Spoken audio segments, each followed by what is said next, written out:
There was a discussion in my daughter's 8th grade history class. So Reese was sharing with me how her teacher brought up the fact that kids don't really have any choices in school, that they are governed by a very set long list of rules. I mean, they have rules about start and stop time of the school day, start and stop time of each individual class, how much time and how they go passing periods between classes.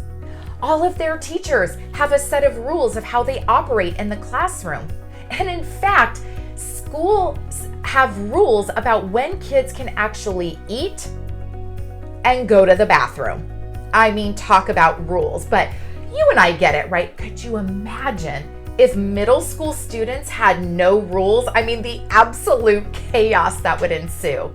So we need those rules. And you as an adult understand that in society, we need some rules to set the foundation in order to have safety and protection. That even in your workplace, you need to have a foundational set of rules for efficiency, for productivity. But you may cringe when you've got too many rules, feeling like it might stifle you. Well, I want to invite you to flip this on its head and think about rules in a different way. Because you as an adult, as a leader, when you don't have rules, you have a natural tendency to aim too low. With no rules, there's no bar to be set. So you don't have anything to really aim for. So I'm going to be sharing with you 3 rules when it comes to women in leadership that you need to be thinking about for this year. But I want you to use and leverage these rules as the bar, not the foundation, as the bar to set your standards in order to really challenge yourself this year and accelerate your leadership skills. Are you with me? All right, so the 3 rules. Rule number 1, elevate your communication. The data, I cannot tell you every study, research I keep seeing as we're heading into this new year that is pointing to the need to not necessarily develop hard skills like we have been, though you need those, but to really develop your soft skills. And communication is at the top of that soft skill list. In fact, nearly every answer I give to answer a question is you need to up your communication. That the problem could be resolved with better communication. So you need to elevate your communication as a bar, as a rule for this year. Rule number 2 in this coming year for you as a woman leader is you've got to stop forfeiting your power. Stop forfeiting your power.